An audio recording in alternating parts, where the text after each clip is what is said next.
E aí, galera, boa noite, tudo bem com vocês? Estamos aqui em mais uma transmissão, estamos aqui continuando a nossa série sobre heróis da fé, sobre aqueles que marcaram a Bíblia, a história, os nossos dias, e hoje a gente vai falar, já vou logo avisando, porque você já possivelmente viu no título dessa transmissão, né, desse vídeo, que a gente vai falar sobre Jefté. Bom, eu já começo perguntando para vocês qual é a primeira coisa que vem na cabeça quando a gente fala Jefté. Para alguns, né, pode fugir da memória e você e eu, a gente às vezes pode nem lembrar. Para outros vem um acontecimento muito claro que nós vamos falar essa noite, e talvez outros tenham outras lembranças a respeito dessa história. Mas assim, falando do nome Jefté, talvez ele não seja o mais comum para nós, né? Talvez as pessoas forcem um pouco a memória para conseguir lembrar desse nome, porém, não vou dar nenhum spoiler ainda, mas a gente vai trabalhar sobre a história deste homem usado por Deus essa noite. A gente vai perceber várias facetas, nuances e situações que são semelhantes assim nas nossas vidas. Quando eu digo de situações que fogem do nosso controle, que a gente não entende, mas que são revertidas para a glória de Deus. Então eu convido vocês aí já a pegar esse link, manda aí para os seus amigos, nos grupos, pode postar nos seus status, no Reels, no Store, não sei lá aonde hoje existe que as pessoas gostam de acessar. Mas eu te convido a enviar nestes lugares que você está inserido para as pessoas que precisam estudar e conhecer um pouco mais da palavra de Deus, dos personagens históricos. Por que a gente faz isso, né?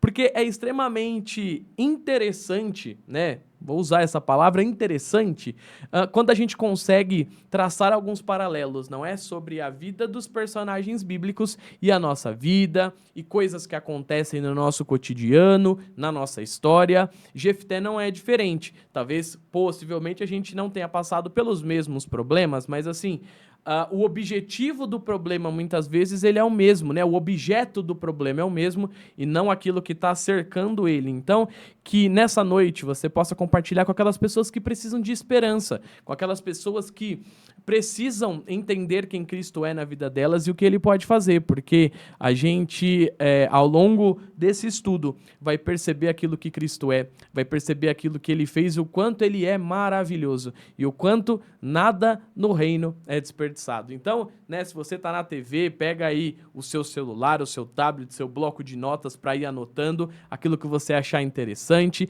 Mais uma vez eu digo, compartilha com as pessoas que precisam entender mais da palavra, que estão necessitando de um conhecimento, de um auxílio, de um alívio, por que não, para que a gente possa falar sobre Jefté e claramente sobre nosso Deus, sobre Jesus aqui nessa noite, beleza? Então, aonde está localizada a história de Jefté? Ela é assim, bem rápida, por assim dizer. Ela está resumida em 2 capítulos ali na Bíblia, né? Que é Juízes 11 e Juízes 12.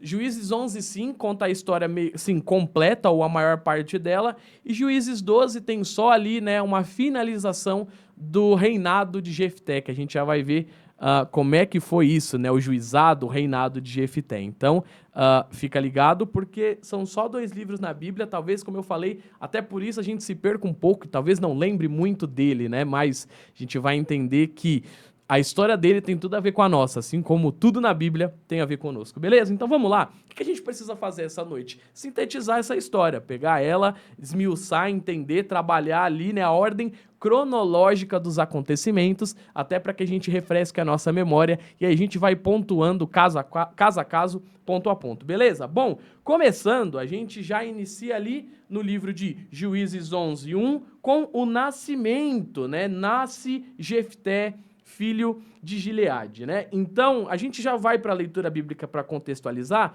mas se a gente ler Juízes 11, do 1 ao 3, a gente vai perceber, olha que alegria, o nascimento de um bebê é sempre uma alegria, mas a gente já parte ali, né? Poucos versículos seguintes para uma rejeição. Vamos entender o porquê? Vamos lá.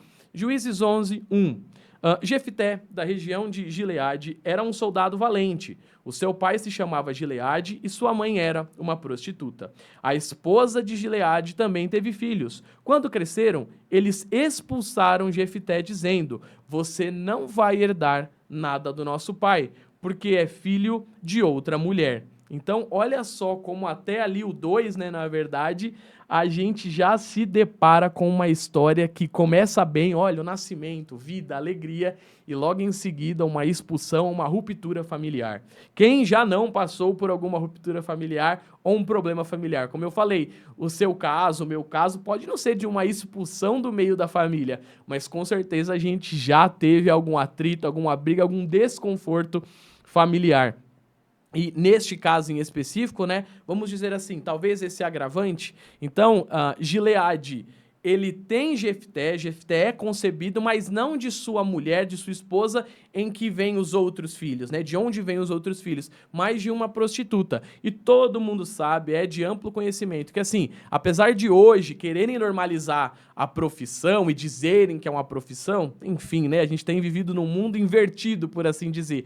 Naquela época existia, sim, existia, mas essas mulheres, elas eram extremamente mal vistas, né? Havia todo um problema da sociedade em volta delas. Então, Jefté, ele é concebido, ele é filho de Gileade e de uma prostituta. Mas ele não é filho único, ele tem irmãos por parte de pai, mas que são da mãe que aí sim Gileade se casou. E aí estes irmãos rejeitam Gileade, falam, ó, a gente não quer você aqui, você está expulso, você está eliminado da nossa família. E o que ele faz? Ele é obrigado, por assim dizer, ou a alternativa que ele encontra é se refugiar em a terra chamada Tob, né? Então, ou Tob, né? Não tem nenhum acento na palavra, mas para facilitar. Então, seguindo aqui o contexto bíblico, lá no versículo 3, Jefté fugiu de seus irmãos e foi morar na cidade de Tobi. Lá, alguns homens ordinários se juntaram a ele e andavam juntos. Olha que situação. Ele foi expulso de casa, se refugiou numa cidade em que, talvez a sua tradução bíblica tenha outro termo, mas aqui está dizendo homens ordinários. Se a gente for fazer uma pesquisa, se a gente for dar uma olhada, era como se esse grupo fosse, sei lá, vamos contextualizar, não é tão atual, mas é fresco na memória, sei lá, o Lampião, o Cangaço, coisas do gênero, esses paramilitares, né, que são afastados ali das Forças Armadas e acabam criando um outro regimento fora da Constituição, né? A gente conhece pessoas que são os famosos justiceiros também, por assim dizer, aqueles que cobram para fazer algum tipo de serviço, algum tipo de mal, mas que para eles é algum tipo de justiça, enfim. Então, ele se juntou com esses homens que a Bíblia os chama de ordinários e se tornou líder deste grupo. Então, era um grupo que estava à margem da sociedade. Então, perceba, ele é rejeitado pela sua família e aonde ele, né, consegue encontrar algum conforto, algum consolo, né, algum grupo onde ele consegue ser inserido é num outro grupo que também estava à margem da sociedade, rejeitados e que viviam, né, ali fora da lei, os marginais, os foras da lei. Mas aquilo que eu falei, na cabeça dessas pessoas, nesse contexto, talvez eles fizessem algo por dinheiro, né? Não temos a história completa dos atos deles ali, mas se a gente for estudar, seria algo semelhante a isso. Então, ele se junta com esse povo, né, com essa galerinha aí, na verdade, e ficam ali fazendo as coisas deles, né? Eles são conhecidos ali como pessoas à margem da sociedade, mas continuam vivendo e seguindo a vida, mas acontece algo extremamente comum para aqueles tempos. Uma guerra é anunciada ou uma crise se estabelece, porque o povo de Deus, né, a Bíblia, ela é construída e baseada ali também em territórios, e se tem território, tem posse, se tem posse, tem gente querendo tomar do outro, né? Tem interesse, tem reinados, e aí tem conquistas, certo? Então, começa ali esse período de uma guerra. E no versículo 4, seguindo a história aqui, vai dizer, algum tempo depois os amonitas foram guerrear contra o povo de Israel. Mais uma vez o povo de Israel passando por guerra, né? Quando isso aconteceu, os chefes de Gileade foram buscar Jefté na terra de Tobi e disseram, venha com a gente e seja nosso chefe na guerra contra os amonitas. Cara, olha isso. O pessoal ali da cidade se lembrou de quem eles eram, por quê? Porque assim, talvez não fosse de todo mal o que eles faziam, eu não sei, mas assim, alguém percebeu algo de diferente, ou uma experiência de guerra, uma experiência de batalha, nesse grupo que estava ali à margem da sociedade. Como eu falei, há uma nuance, há um contexto em volta deles que a gente não tem plenamente estabelecido, mas alguém se lembrou deles, falou assim, pô, aqueles caras são bom de briga, bom de guerra, bom de treta, eles podem nos ajudar a resolver essa situação. Então perceba, de um contexto de rejeitado, de um grupo, né, que está dizendo aqui que eram ordinários, que possivelmente, né, ordinário não é uma boa palavra, não dá para traduzir como algo legal, pelo menos, né? Então, pode até ser algo comum do cotidiano, pessoas comuns, se a gente for muito generoso no contexto, até pode, mas nesse caso não é o que parece ali por conta dessas pessoas. E aí, de rejeitado, ele passa a ser considerado aquele que é chamado para ser o chefe da guerra contra os amonitas. Olha isso, cara, né? Como as coisas mudam, não é mesmo? E aí, vamos seguir aqui. Isso já no 7. Jefté respondeu, 11:7, tá? Juízes 11:7.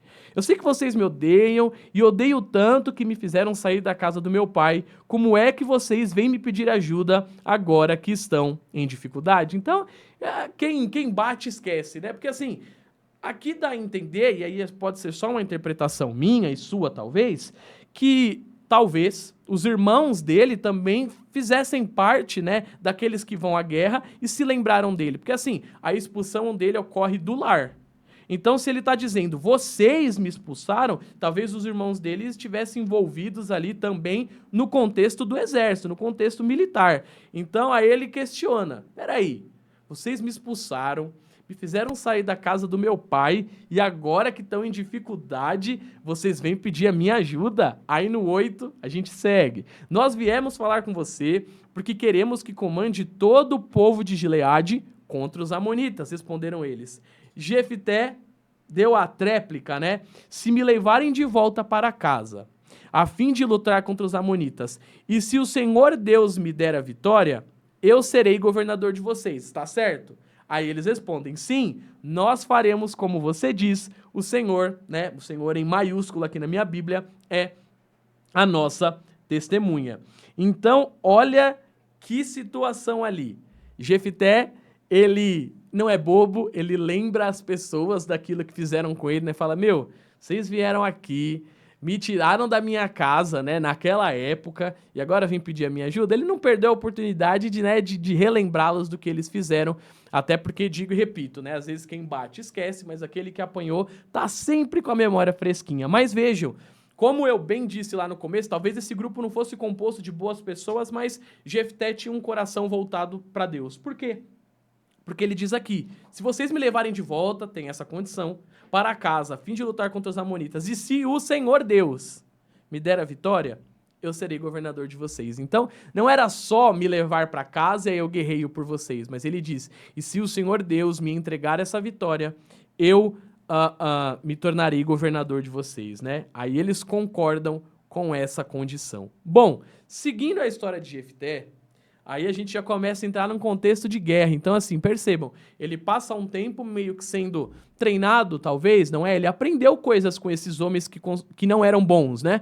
Que com certeza tinham experiência de guerra, de matar pessoas, agredir pessoas. Gente, guerra não é você chegar lá, tirar um Jockey Pô, tirar um par ou ímpar e, ganhei, seu povo é meu, acabou. Não, guerra a gente sabe como é que funciona e a gente entende que dizima e leva os povos, né, a acabar mesmo, ou a serem incorporados por outros povos, não é? Alguns são levados cativos, enfim, a Bíblia tem vários exemplos de como as guerras se constituem e quais são as consequências das guerras, mas em basicamente nenhum deles há uma guerra de paz, né? Uma guerra que não há mortes, há uma guerra com tranquilidade, ou vence a guerra aquele que não tem nenhuma experiência. Claro, Deus já usou pessoas sem experiência, mas assim, o contexto de guerra, quase que 100%, ele vai levar, né, a uma matança generalizada e é o contexto da guerra. Bom, aí no 11, Juízes 11, a gente segue a história já Jefté entendendo e se preparando para a guerra. Por quê? Porque, primeiro, ele vai negociar com os amonitas. Então, né, ele ainda tenta ser político, como eu falei. A guerra, o que antecede a guerra muitas vezes é uma conversa, é alguém tentando apaziguar alguma coisa, então ele não era 100% homem sanguinário, porque, né, ele poderia chegar lá, não, então beleza, vou juntar meus homens aqui, a gente pega aí mais o exército, vamos lá e vamos acabar com todo mundo. Não, primeiro ele tenta explicar para os amonitas que eles estão errados, que o que eles estão fazendo ali não tá certo, eles entenderam alguma coisa errada. Por quê? Porque a acusação dos amonitas, vou sintetizar aqui para nós, né, até para facilitar. A acusação dos amonitas era que eles haviam roubado as terras deles. Então, por isso, eles iam entrar em guerra, porque eles queriam retomar a terra. E aí existe aquele conceito de vingança, né? Ah, se você me tomou uma terra, então eu vou dizimar o seu povo e eu vou tomar todo o seu território. Então, Jefté chega lá e tenta explicar. Vamos ler aqui? A gente tenta ser dinâmica e rapidinho, mas é bom a gente, né, entender como é que está escrito. Minha Bíblia, é claro, tem uma tradução um pouquinho mais atual, mas vai facilitar. Esse contexto de guerra, para você que quer dar uma olhada, ele vai se resumir em Juízes 11, do 12 ao 28. Vamos lá?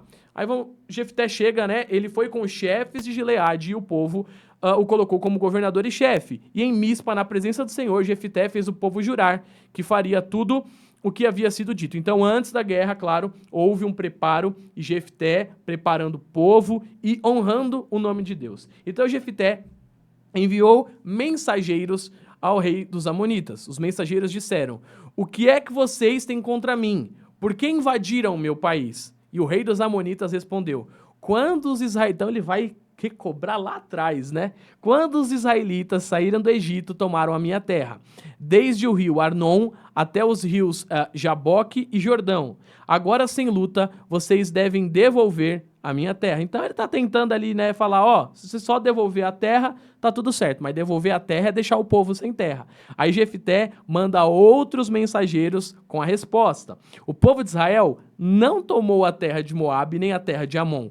Quando os israelitas saíram do Egito, foram pelo deserto até o golfo de Acabe e dali até Cádiz. Eles mandaram mensageiros ao rei dos Edonitas pedindo licença para passar pelas suas terras, mas ele não deixou. Então os israelitas pediram a mesma coisa ao rei de Moabe, porém ele também não deixou. Por isso, os israelitas ficaram em Cádiz. Eles foram pelo deserto, rodearam a terra dos Edomitas e dos Moabitas e chegaram até a parte leste de Moabe, do outro lado do rio Arnon. Acamparam ali, mas não atravessaram o rio porque estavam na fronteira de Moabe.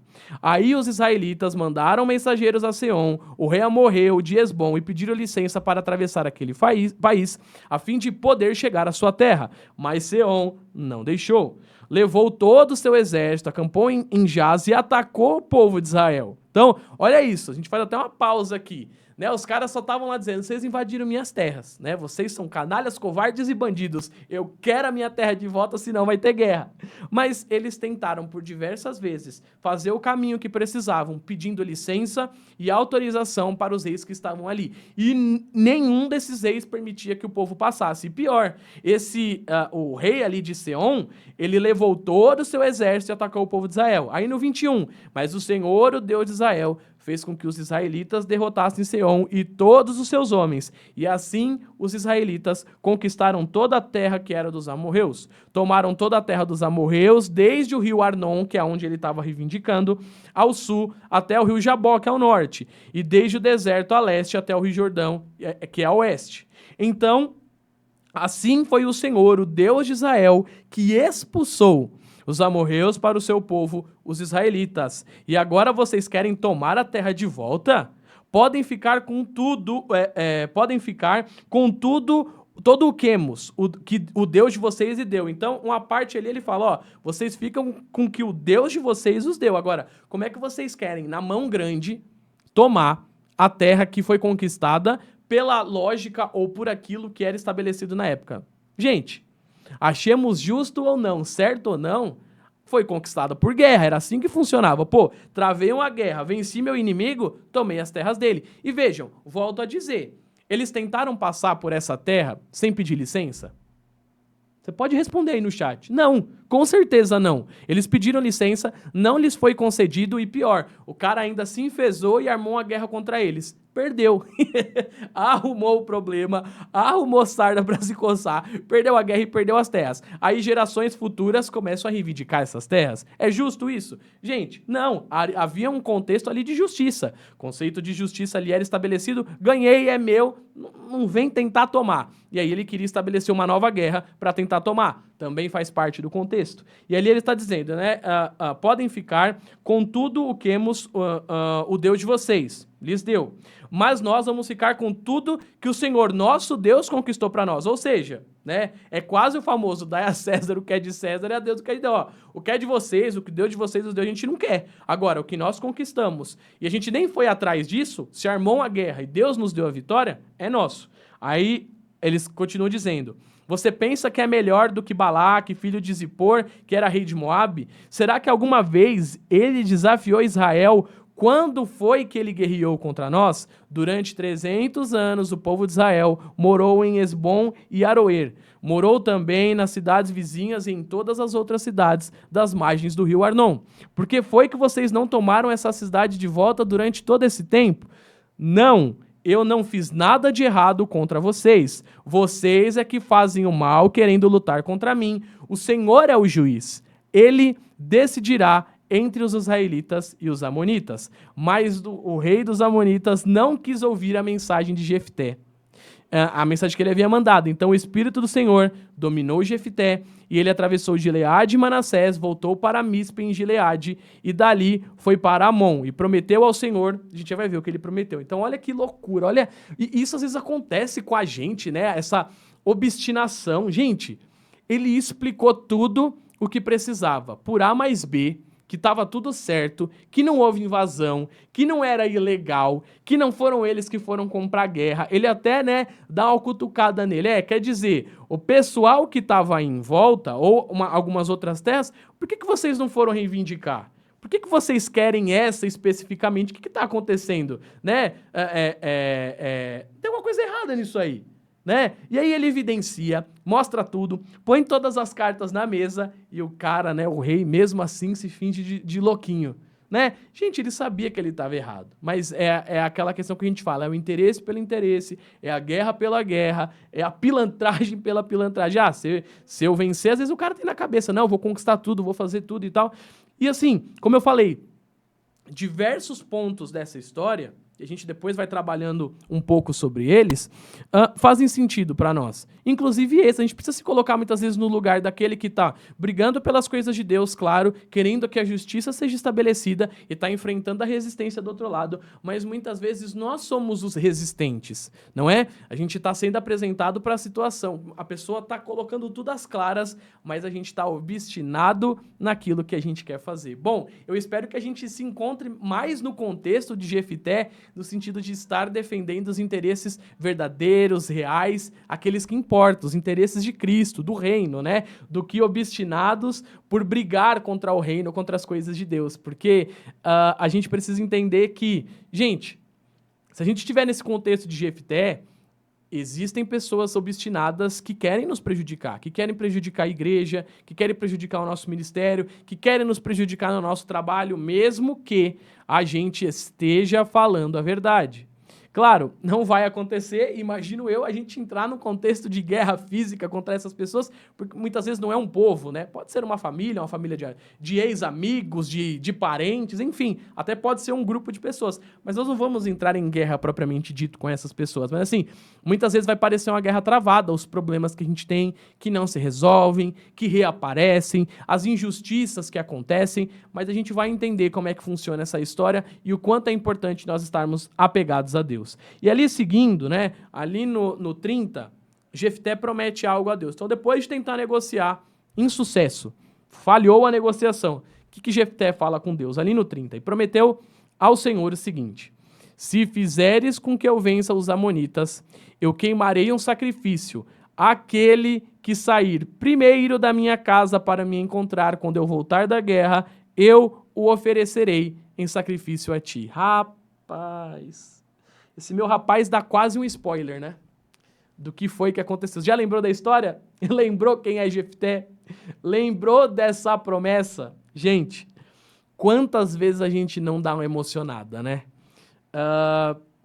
eu até entendo que ele estava num contexto muito complicado, mas assim, às vezes a gente parece que equiparar o que Deus pode fazer por nós, e a gente quer prometer algo, tipo, muito grande. E aí a gente acaba, muitas vezes, colocando, né, ou passando a carroça na frente dos bois, metendo os pés pelas mãos. Gente, ele fez uma promessa sem pensar em quem poderia ser a primeira pessoa a encontrá-lo. Será que ele pensou que fosse ser um soldado, alguém de menos importância? A gente vai descobrir quem foi. Você lembrou quem foi, eu lembrei quem é. E aí acontece que a gente também emociona muitas vezes nas promessas.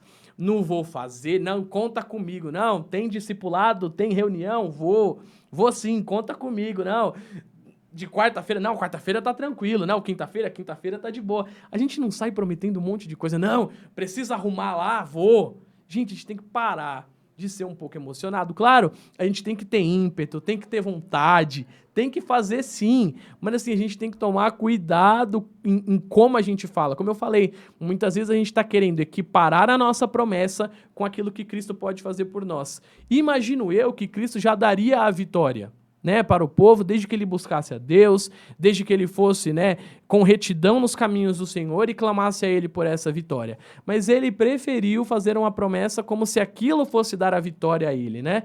Não era isso. Eu sei que deve ter sido... claro, a gente não tem como julgar 100% o coração dele, né? Só quando pudermos perguntar, talvez, para ele o que passou na cabeça dele naquele momento para essa promessa. Mas, assim, ele prometeu algo a Deus e, se isso tá aqui na Bíblia, e a gente vai entender que nem tá num contexto negativo, mas assim, não foi 100% positivo a entrega que ele teve que fazer no sentido de, ele se entristece depois por isso em alguma parte, né, em algum nível, porque foi uma promessa pesada. Então, perceba, às vezes a gente tá trazendo sobre nós algum peso, algum jugo de coisas que Cristo não pediu. Né? Então toma cuidado com o que e como nós vamos fazer. Se você o fizer, o faça com alegria. Se você estiver aqui, esteja com alegria. Não é só porque você prometeu. É claro, às vezes a gente vem mais emburradinho, mais com a cara amarrada, uma semana mais difícil, mas, se você vai fazer, faça com alegria. Prometa aquilo que você tem condições de cumprir, sem emoção. A gente faz as promessas porque a gente está pensando em algo maior. Não, quando eu tiver que abrir mão disso, está tudo certo. Será que vai dar tudo certo mesmo? E depois você fala, vou ter que entregar. Deus vai me cobrar se eu não fizer e tal. Gente, é mais pelo que você prometeu, pela sua palavra, pelo seu amor a Deus, do que por uma punição divina que virá a acontecer. Né? Então, sejamos menos emocionados através do que a gente viu aqui e veremos ainda, que a gente tenha mais consciência, mais amor mesmo em fazer a obra, sem promessa, sabe? Cristo, ele pode ou não fazer, e independe, né, se eu prometi para ele alguma coisa ou não. Mas quando a gente prometer, que seja com alegria, com satisfação, né, pensando em todo um contexto. Então, tomemos cuidado, aposto que você já lembrou de quem foi a primeira pessoa que ele encontrou. Bom, ali ele no 32, então Jefté atravessou o rio para lutar contra os amonitas, o Senhor lhe deu a vitória. Ponto final. Ele derrotou os amonitas desde Aroer até Minite, 20 cidades ao todo, e continuou até Abel-Queramim. Houve uma grande matança e os israelitas derrotaram os amonitas. Então, olha que beleza. Guerra ganha, venceram, como eu falei. Houve uma grande matança, contexto de guerra, né? Os povos, naquela época, era assim. Ainda hoje, a gente vê algumas guerras acontecendo, né? Poderia ter sido resolvido, talvez, em alguma conversa, mas, repito, interesses por trás de várias coisas, né? Se já existia naquela época, imagine agora. Mas, aqui acontece uma grande matança, os israelitas derrotam os amonitas. Então, maravilha. Venci, aconteceu aquilo que Cristo, né, revelou, o que eu pedi a ele, beleza, glória a Deus, maravilha. Agora chega a parte em que a promessa que eu fiz precisa ser cumprida. Mas antes dela ser cumprida, será que eu lembro, né? A gente fica tão feliz pela bênção que recebeu, a gente emociona tanto que não lembra. Assim, talvez um exemplo básico, né? Às vezes a gente promete uma quantia financeira para Deus. Não, Crente tem umas coisas de processo, às vezes, né? Vai processar uma loja, vai ganhar alguma coisa e fala, não, se eu ganhar, metade desse dinheiro vai para Deus, né? Às vezes, né, alguma causa, alguma coisa ali, aí quando ganha, muitas vezes, ai meu Deus, ganhei 50 mil, prometi 10%, será mesmo que eu vou ter que dar esse dinheiro? Será mesmo que 5, 10 mil que fosse? Ou a pessoa promete metade, né? Às vezes nem aos 10% do dízimo, às vezes a pessoa força a barra. Não, eu vou entregar metade. Será que na hora de entregar a gente faz isso? Né? Quando fala uns exemplos comuns que a gente ouvia muito, né? Quando a pessoa pede um carro e diz que vai sempre dar carona e vir para a igreja. Quando a pessoa pede alguma coisa para Deus, não, quando eu conseguir, eu vou consagrar a Deus, estarei mais na igreja. A gente muitas vezes promete pelo calor da emoção. E quando recebe a bênção, o que a gente quer fazer? A gente quer curtir essa bênção. A gente quer aproveitar aquilo que aconteceu. Mas eu não estou dizendo pagar. Porque, Deus não precisa desse pagamento, não é um pagamento, não é uma ordem dele. Nós prometemos. Se a palavra de Cristo não volta atrás, ela é completa em si mesma, a nossa também deve ser. Então, não deve haver peso no nosso coração na hora de cumprir. Então, como eu falei, muitos exemplos a gente tem do nosso dia a dia, e você aí na sua casa deve ter algum exemplo acerca disso, né? De algo que você prometeu, de algo que aconteceu na sua vida, e que quando foi a hora de você entregar, foi mais penoso, foi até triste, por que não? Você até esqueceu da vitória que Cristo te deu. Então, acompanha aqui com a gente. Então, no 11:34. Quando Jefité voltou para casa em Mispa, a sua filha saiu ao seu encontro, dançando e tocando, né, como se fosse um pandeiro. Era filha única, ele não tinha mais nenhuma filha ou filho. Quando Jefité a viu, ficou desesperado, rasgou as suas roupas e disse: minha filha, né? Aqui tá com 2 exclamações. Você está partindo o meu coração. Mais uma exclamação. Então, com certeza ali, né, foi com entonação e ênfase. Porque tem que ser você quem vai me fazer sofrer. Eu fiz uma promessa a Deus, o Senhor, e não posso voltar atrás. Cara, olha isso, né? Coração dele se entristeceu. Ele rasgou as suas roupas, mas ele declara, não é, eu não posso voltar atrás, não é por uma punição de Deus, ou eu e você não devemos querer voltar atrás por uma possível punição de Deus, mas porque nós prometemos, porque a gente entendeu que era válido e tinha que fazer. Deus pode perdoar uma promessa dessa, igreja? Eu não sei, né? Eu não sei o que aconteceria se ele tivesse pedido para não entregar. Mas assim, como eu falei, se Cristo é suficiente em sua palavra, nós devemos ser também nas nossas. Seja o sim, sim ou o não, não. Nós podemos fazer essa aplicação para esse versículo. A palavra é sim ou não. Eu disse que ia entregar, eu vou entregar. E aí ele, né, diz, né? Eu não posso voltar atrás. Aí ela responde: se o Senhor fez uma promessa ao Senhor Deus, faça de mim o que prometeu, pois o Senhor deixou que o Senhor se vingasse dos nossos inimigos, os amonitas, e continuou: só peço uma coisa, deixe que eu vá com as minhas amigas pelos montes e chore durante 2 meses, porque nunca chegarei a ser mãe. E aí, a pastora já falou sobre isso, outros estudos e pastores, enfim, vão abrir uma concessão que, quando está falando desse versículo aqui, quando ela fala sobre isso, é que talvez a promessa fosse de que ela foi santificada ao Senhor e não se casou. Olha, não me parece, não sei, né? Pelo que eu li, que eu vi, eu acho que era para que ela fosse sacrificada mesmo. Mas, assim, pelo sacrifício, pela castidade ali, a promessa foi cumprida. Aí a própria filha, né, faz ali um pedido, um adendo à proposta, né? E aí o pai deixou que ela fosse por 2 meses. Então ela e suas amigas saíram pelas montanhas chorando porque ela nunca chegaria a ser mãe. Depois dos 2 meses ela voltou para o pai e ele fez o que havia prometido a Deus. Assim, ela morreu virgem, como eu falei. Algumas bíblias são mais categóricas na afirmação, só que ainda assim alguém vai abrir concessão. Assim, ela morreu virgem no sentido de ela ficou virgem e depois morreu, não que necessariamente ele a tenha sacrificado ainda virgem. Bom, a minha interpretação é que de fato ela foi sacrificada, mas o cerne aqui da questão, o objetivo da questão é: a promessa foi cumprida. Daí veio o costume de as mulheres israelitas saírem durante 40 dias todos os anos para chorar pela filha de Jefité, o gileadita. Bom, aqui a gente termina o capítulo 11, que é basicamente a história de Jefté. Como eu falei, a gente precisava passar por toda ela para que a gente fosse fazendo algumas aplicações práticas do que aconteceu. Só que eu vou seguir um pouco, não vou nem ler todo o 12 aqui, eu só vou seguir porque o 12 vai retratar algumas situações também ainda complicadas pela história de Jefté. Então, ainda houve ali, a gente fala sobre a tribo de Efraim, de Manassés, e houve uma tretinha entre eles. Então, vamos ler o 12, só pra gente finalizar a historinha dele, e depois a gente volta a alguns pontos. Vamos lá. Então, em Juízes 12, Jefté e a tribo de Efraim.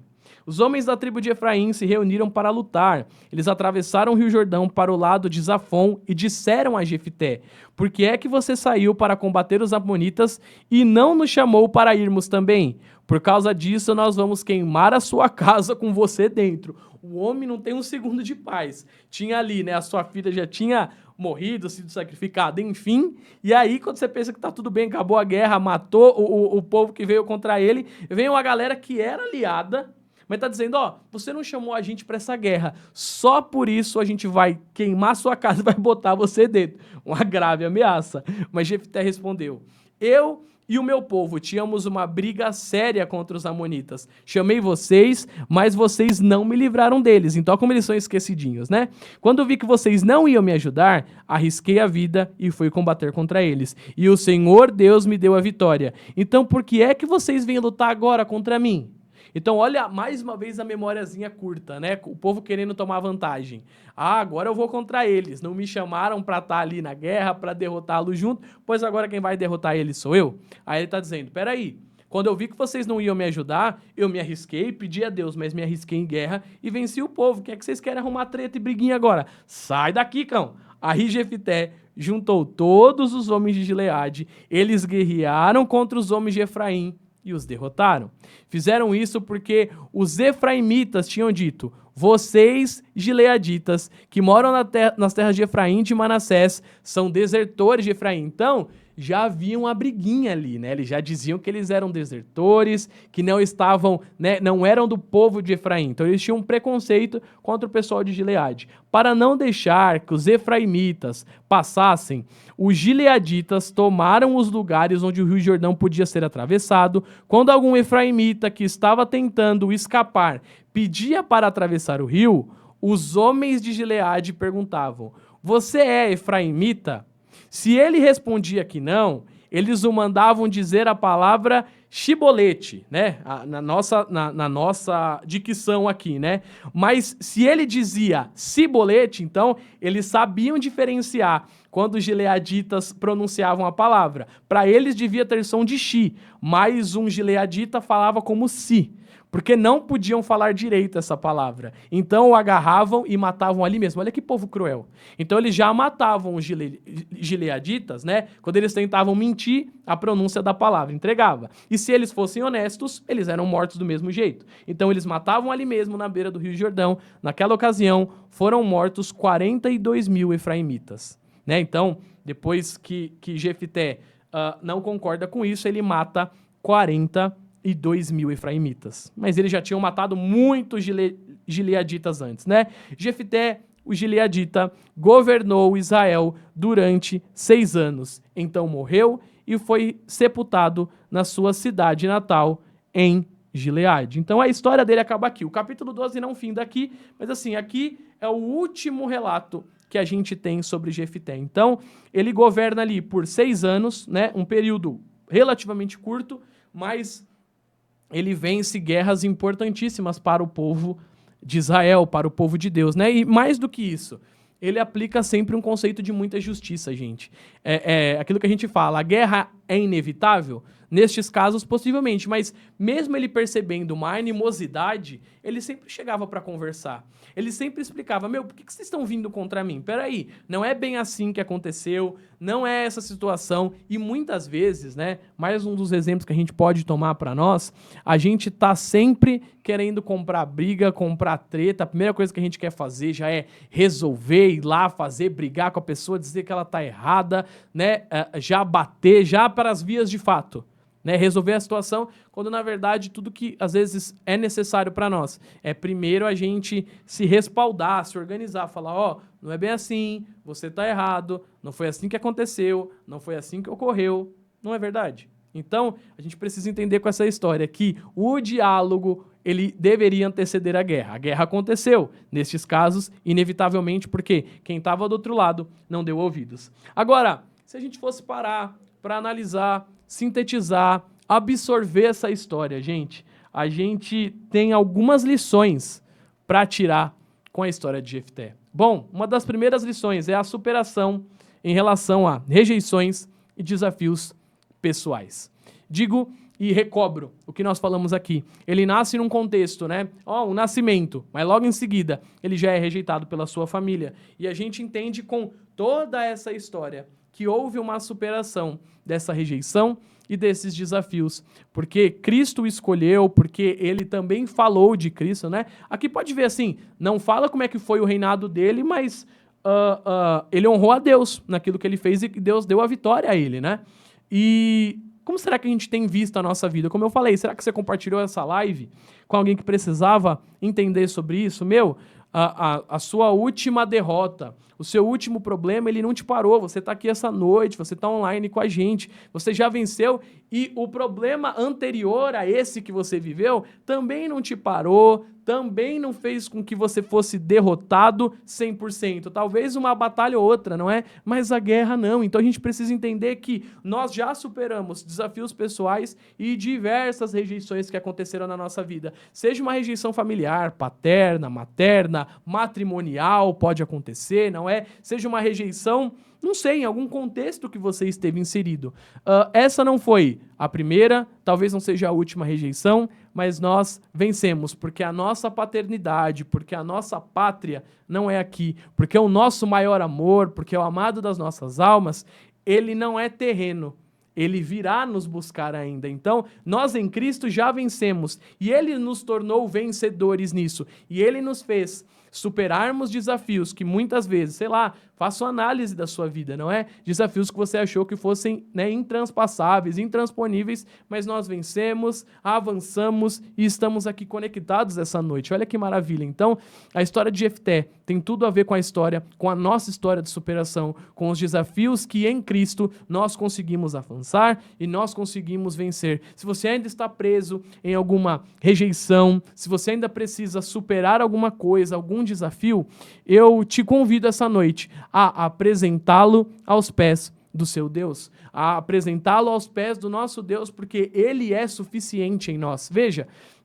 Jefté foi inserido num contexto ali, né, de pessoas que não eram boas como a Bíblia os categorizava, mas mesmo assim, ele não deixou de ser escolhido por Deus. Então, as adversidades das nossas vidas não nos tornam menos vistos por Deus. Muito pelo contrário, mas assim, aquilo que a gente faz em meio a essas adversidades é que muda o jogo, é que vai fazer com que a gente transpasse, é que vai fazer com que a gente atravesse essas dificuldades, esse espírito de rejeição que temos sobre nós. Lembre-se, Deus é o seu Pai, Ele é o meu Pai, Ele é o Consolador, e Ele enviou o Consolador, o Espírito Santo, para estar conosco. Então, se você tem sobre você um espírito desse de rejeição,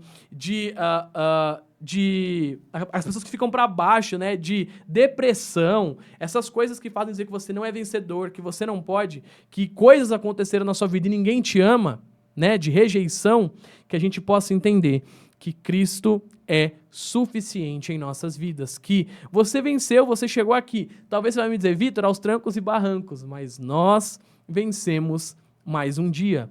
E o que a gente precisa fazer é daqui para frente, entender que a nossa vida, ela é uma eterna servidão ao Senhor. E nós devemos servir não por obrigação, não para que Ele nos abençoe, mas porque amamos a esse Deus. Essa é uma das lições assim, mais impactantes da história de Jefté, né? Ele nasce num contexto de total reprovação, de total rejeição, mas ele é convidado a mudar essa realidade, não é? Cristo, mesmo assim, se lembrou dele. Gente, algumas coisas acontecem em nossas vidas, estamos sujeitos a tristezas, decepções e angústias, mas elas não podem nos parar. Se o último problema seu não te parou, e o antepenúltimo também não, e o antepenúltimo também não, a gente está vencendo e avançando.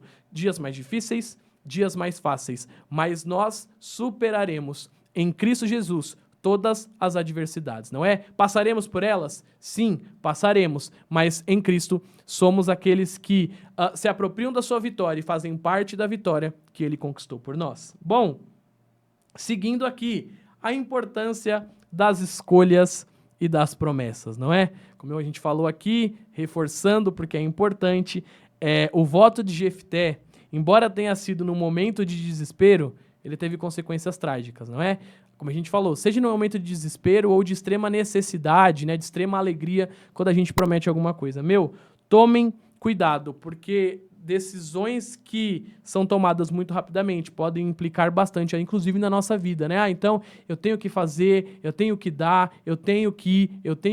Você não tem que nada, você tem que querer fazer essas coisas, você tem que querer entregar as coisas a Deus, você tem que querer ofertar a Ele alguma coisa, mais do que pela emoção, mais do que pela tristeza, mais do que pelo desespero. Como eu falei, lembre-se disso.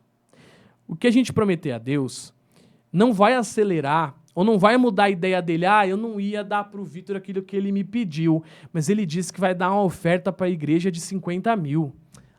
Então aí eu acho que eu vou ajudar ele para ele poder dar essa oferta. Não vai facilitar, a gente não vai comprar Deus, nada disso, gente. Como eu falei, não é errado prometer as coisas a Deus, mas tomem cuidado com o que vocês vão fazer, e eu falo por mim também, ou porque a gente faz o que a gente faz. Porque quando a gente fala aqui de importância das escolhas, além das promessas, a gente fala da importância de escolher a Deus também. Você tem escolhido a Deus na sua vida? Você tem escolhido com que Ele seja o centro? Você tem escolhido apresentar a Ele primeiro? Como Jefté mesmo falou, se Cristo me der a vitória, não é? Eu serei, né, o rei de vocês, o juiz de vocês. Vejam, ele colocou Deus como uma condição primária. Errou ali, talvez na sua promessa? Possivelmente, né? A promessa, quando a gente olha o objetivo dela, dolorido, penoso. Mas ele tomou uma decisão, uma escolha correta. A gente precisa tomar as escolhas corretas. Jefté nos ensina sobre isso. Sobre pensarmos em tudo aquilo que a gente vai fazer, sabe? É claro, muitas vezes a gente tá mais, né, ali, não, vou fazer, quero fazer, mas a gente precisa estar nesse nível, porém tomado pelo temor e da presença do Senhor. Aí, coisas ruins podem acontecer no meio do caminho, percalços podem acontecer, mas a gente entende que fez ou fazia parte de um processo, de algo que precisava ser realizado. Então, pelo amor de Deus, vamos tomar mais cuidado com as nossas escolhas e com as nossas promessas a Cristo. Lembre-se, você e eu não somos obrigados absolutamente nada. Mas quando a gente prometer o que a gente fizer, que seja por amor, gente. Que seja porque a gente quer revelar o reino, porque é importante, porque ele é amado e desejado em nossos corações. Aí essas entregas, elas não vêm como peso de, um Deus que eu tenho que fazer. Como aconteceu recentemente ali, né, um youtuber dizendo, né, que eu não pedi para que Cristo morresse por mim, mas eu estava vendo sobre isso, imagino que algum de vocês tenham visto, e se não viram, também nem vão atrás, né, vamos focar naquilo que a gente precisa fazer na obra, na expansão do reino. Mas a pessoa falando sobre eu não pedi para que Cristo morresse por mim, mas assim, a gente também está nesse mundo, nós não pedimos para que os nossos pais nos concebessem, mas recebemos o dom da vida, o dom gratuito, e nós somos gratos a Deus, porque Ele é o nosso Senhor, Salvador e Criador, não é? Mais do que olhar, poxa, eu não pedi para isso, eu olho que, por amor, Ele me concebeu como sua criatura, e Ele me dá escolhas, o livre-arbítrio de servi-lo e de amá-lo. E eu escolho todos os dias amá-lo a despeito de todos os outros sentimentos, porque Ele é tudo aquilo que importa. Então Cristo precisa ser tudo aquilo que importa. E aí os demais questionamentos, as demais coisas, eles virão? Com certeza virão, mas importam muito menos quando você tem certeza do porquê você escolheu e do porquê essa promessa que você fez, ela é válida. Porque a promessa e estamos vendo aqui sobre a série de alianças, né? As alianças feitas por Deus, elas são eternas e Ele é aliançado com o seu povo. Queira se aliançar com ele também? Bom, a gente aprende sobre liderança e responsabilidade. Percebam, né, como eu falei, ele teve um período em que dá para dizer que ele esteve sendo preparado, que ele esteve sendo doutrinado, que ele aprendeu sobre guerra, sobre combate, para que ele pudesse liderar, que ele possivelmente aprendeu sobre liderança. Porque assim, como eu falei, né, não está explicado tudo esmiuçado. Mas eu imagino que ele não tenha chegado ali já sabendo de guerra ou como líder, mas algo nele despertou ou era diferente. E aí ele conquistou uma condição de líder daquele povo, né, da cidade de Tobi que ele se reuniu. E aí ele pôde liderar e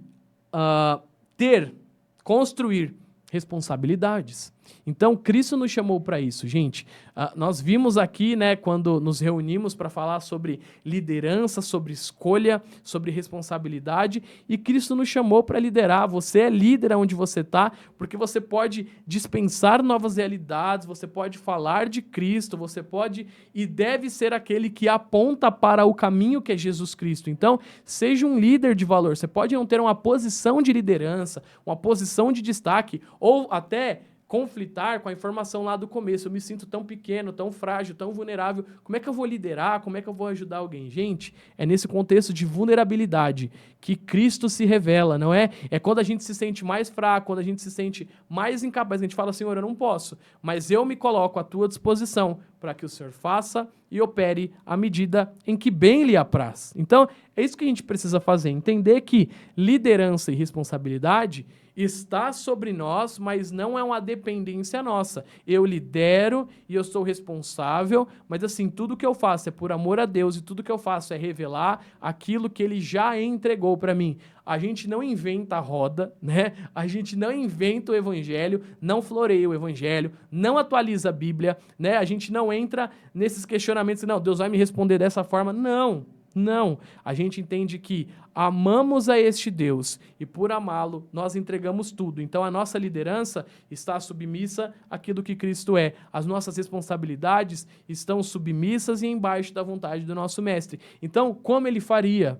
O que ele quer? A gente sabe como ele amou, como ele fez, como ele ensinou, como a gente tem discipulado aqui, como temos promovido a união no corpo de Cristo, como temos falado de aliança, a gente já sabe como ele fez. A gente só precisa agora colocar em prática. Claro, isso exige entrega, exige que a gente mate a nossa carne, o nosso eu, os nossos desejos, sim, porque é esse o convite, que a gente queira abrir mão dessas coisas, não que a gente, você é obrigado a abrir mão disso. Não.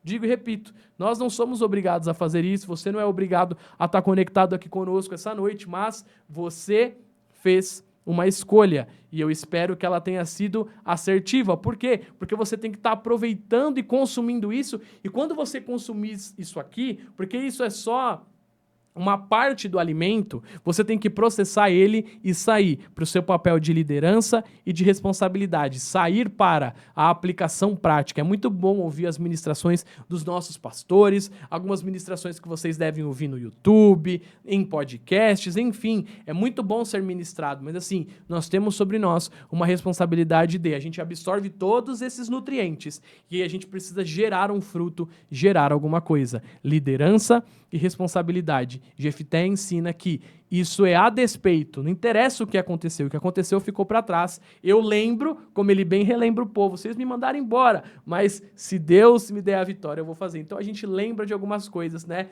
Isso vem à memória, mas isso não nos impede mais, não nos para mais. A gente segue em direção ao alvo, que é Cristo Jesus. Bom, outra coisa muito importante, a necessidade de buscar a orientação de Deus. Bom, isso aí é claro, objetivo e devia ser já um ponto assim indiscutível, né, no nosso corpo, porque buscar a orientação de Deus, criar um relacionamento, se aprofundar na palavra é extremamente necessário. E, gente, como é que a gente faz isso? Como eu falei aqui, é também nesse consumo de um material que já está pronto, né, que nós aqui de quinta-feira, aos domingos, de terça, a gente prepara, né, com muito carinho, com muito amor, a gente também é alimentado por isso, e aí a gente passa para vocês absorvem esses nutrientes, mas aí é necessário que vocês processem este alimento, que vocês interiorizem eles, que o corpo de vocês extraia as vitaminas necessárias e que aí então vocês coloquem em prática para que mais pessoas possam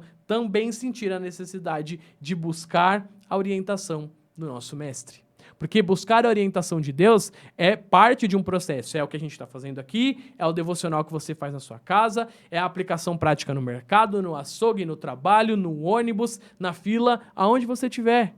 É a aplicação prática de tudo aquilo que você consumiu. É assim que a gente busca a orientação de Deus. É no secreto? Com certeza. Mas a orientação de Deus, ela é sempre acompanhada de uma ordem, de uma ação. Agora você vai e faz o que eu fiz por você em outra pessoa. Revele quem eu sou para outra pessoa. Seja, aquilo que eu fui, uma cópia de Jesus. A gente precisa entender quem ele foi, absorver esses nutrientes de Cristo para poder ser como ele é. Porque assim, se a gente tem se enchido de outros nutrientes, de outras coisas, como é que o nosso corpo vai ficar? O que a gente vai ter para passar para alguém? Que tipo de fruto a gente vai gerar se os nossos nutrientes não são bons o suficiente? Fica a pergunta para nós. Qual é o tipo de nutriente que a gente tem gerado? Então, precisamos estar sempre sentindo a necessidade de buscar a orientação divina, né? Não tome ações, não tome decisões baseadas no seu momento. Gente, se você só viver baseado na sua felicidade, na sua alegria, a sua vida vai ser uma montanha russa. Ela já é um pouco, né? Mas assim, a gente precisa viver baseado naquilo que Cristo tem para nós. Claro, a vida vai apresentar os problemas, mas se você ama Deus, se Ele é importante, a gente passa a entender que o mundo apresenta esses problemas, mas a natureza de Deus é imutável e nós vamos passar por eles, porque os problemas não são simplesmente para que ou a gente venha e se glorifique a Deus, ou para que se não deu certo a gente fale, era plano de Deus e Ele quer me ensinar alguma coisa sobre isso. Faz parte disso também, mas Deus não se limita a duas opções. Ele é infinito, soberano e a eternidade é conhecê-lo. Sempre que Ele revela algo a nós, sempre que acontece algo, há uma oportunidade diferente. Nem sempre é só para que Ele nos ensine e nem sempre é só para falar, Ele me deu a vitória, Ele me deu a bênção. A gente precisa entender que tudo o que Ele apresenta para nós, tudo aquilo que Ele é uma imensidão. E Ele sempre vai se revelar a nós de maneiras diferentes. Então, esteja e queira estar apto e aberto, receptivo ao que Cristo tem para fazer. Contanto que você priorize e tenha essa necessidade de buscar a orientação divina. Vitor, eu não sinto necessidade. Bom, então faça ainda sem sentir a necessidade, até que isso se torne um comportamento enraizado seu. E aí você passe a sentir a necessidade de buscar esse Deus. Você não precisa emular um comportamento. Eu vi o Paulo Henrique fazendo, então eu vou fazer igual. Talvez num primeiro momento isso aconteceu, mas você não precisa fazer porque os outros estão fazendo. Você se amolda e as coisas, como Cristo vai trabalhar em cada um, é individual. Eu posso te ajudar com alternativas, o Wellington, o Paulo, o Roberto, pastora Cida. As pessoas podem te ajudar, claro, com alternativas, mas no final do dia, no seu secreto, no seu devocional, as coisas se ajustam. Então, busque a Cristo. Bom, a gente precisa entender o valor do sacrifício e compromisso. Bom, quando a gente fala sobre fazer um sacrifício, sobre estabelecer um compromisso, a gente fala de aliança. Um Deus que nunca quebrou as suas alianças. Um Deus que esteve aliançado e está aliançado com o seu povo. E há um valor deste sacrifício e deste compromisso. Eu já falei sobre isso, talvez, eu não sei se aqui, nos podcasts, mas repito hoje. Era uma cantora, não me lembro o nome dela agora, ela estava num podcast e ela estava falando sobre os sacrifícios de louvor que a gente entrega aqui na terra, não é? Eu sei que é duro, entregar um sacrifício como Jefté entregou sobre a sua filha, seja de qual maneira foi esse sacrifício entregue, com a morte dela ou com o celibato dela, por assim dizer. Mas quando a gente fala de entrega, existem alguns níveis de sacrifício. O choro que você derrama hoje, a tristeza que você sente, você segue buscando a Deus, ela só pode ser entregue aqui e agora. Quando nós estivermos aos céus, quando Cristo descer para morar conosco e estivermos com Ele, igreja, não existirá mais lágrima, choro, tristeza em nosso coração, em nossa mente, em nosso espírito. Tudo aquilo será renovado. Então, assim, essa é uma qualidade, esse é um tipo de perfume que a gente só pode entregar aqui na terra e enquanto estamos vivos. Não que torne as coisas, né, mais prazerosas, vai continuar sendo difícil, mas pensa que a eternidade é conhecer a Deus e o que nós vivemos aqui é passageiro. E eu amo tanto a este Deus, né, e a gente tem tanto desejo de que Ele venha morar conosco, que a gente entende que as coisas aqui são passageiras. E entendendo que as coisas são passageiras, as nossas ansiedades se vão. Porque o valor do sacrifício e do compromisso, Cristo já revelou na cruz. Jefité já nos mostrou o que valia o sacrifício, o que precisava ser feito, o amor que precisava ser revelado a este mundo. Então, eu convido vocês a sempre refletirem sobre o valor do sacrifício e de nos compromissarmos, de nos aliançarmos com Deus, porque há uma aliança eterna sobre nós e devemos acessar e tomar posse dela. Bom, a gente tem também que pensar sobre a consequência das nossas ações, não é? Quando nós buscamos a Deus, quando prometemos alguma coisa, quando entendemos, porque a história de Jefté ela vai trazer várias nuances disso, né? As consequências dele ter buscado a Deus foi a vitória na guerra, mas de uma busca talvez não intencional, mais emotiva, mais emocionada, mais desesperada, fez ele prometer alguma coisa que não que o deixou triste. Né? Eu falei, não sei se ele se arrependeu, porque de fato ele cumpriu. A gente não tá lá para saber. Não queria usar essa palavra, mas podemos deixá-la suspensa. Talvez tenha, não sei, mas o que eu sei é a nossa aplicação prática, o nosso compromisso pode impedir que a gente se arrependa de algumas coisas. Por quê? Porque hoje a gente está aqui em 2025 estudando sobre isso, entendendo a palavra, podendo fazer a aplicação prática dela. Então, toma cuidado com as consequências das suas ações, porque elas não reverberam somente na sua vida, mas elas reverberam no corpo de Cristo, nas pessoas que estão ao seu redor, no seu trabalho, em todo lugar que você anda. As suas escolhas, elas se mostram e elas alteram algumas coisas, né, do seu cotidiano e da sua vida. Então, tome cuidado com as consequências e com aquilo que você está fazendo, com o que a sua boca fala, com o que o seu coração está cheio, com o que você consome, porque as nossas ações hoje, elas vão revelar quem nós somos no futuro, não é? O que nós estamos consumindo hoje, como a gente falou do exemplo de comida, de academia. Bom, eu não tô gordo porque eu só comi McDonald's hoje. Né? A gente tá sobrepeso ou você que tá muito magrinho? Você tá muito magrinho porque tá comendo pouco, né? Falta de nutrientes, quem tá mais gordinho muitas vezes, né? Geralmente é o caso, porque tem a sua alimentação mais desregrada. E aonde isso vai refletir? Poxa, se o Vitor vamos botar 5 anos, de 5 anos passados tivesse mais maturidade, até tentei, mas não fui constante, o Vitor de hoje talvez estivesse num corpinho melhor, com a saúde mais em dia, e assim é com a nossa vida espiritual. Dá tempo de consertar? Com certeza, você está vivo, dá tempo da gente viver melhores coisas e plantar melhores coisas, mas precisa começar quando? Se o você daqui 1 ano, se o você daqui dezembro quer estar mais perto de Deus, mais aliançado, quando você começa? Hoje, agora, é noite de nos aproximarmos mais de Deus. Gente, eu acho que é isso que o Jefté nos ensina. Pouca coisa? Acho que não. Bastante coisa a gente pode aprender através dessa história de alguém que amou a Deus, mas de alguém que veio de um contexto de sofrimento, de alguém que mesmo servindo a Deus fez uma promessa ali que deixou triste, deixou ele, né, com as vestes rasgadas, que era o termo naquela época, mas que ele vai lá, segue entregando as coisas a Deus, entende aquilo que ele é e ama esse Cristo acima de todas as coisas. Gente, foi precioso esse tempo com vocês e eu espero que a história de Jefté ela tenha impactado a sua mente, ela tenha revelado e liberado novos destinos para vocês que estão online, para as pessoas que ainda vão entrar, porque percebam, gente, né?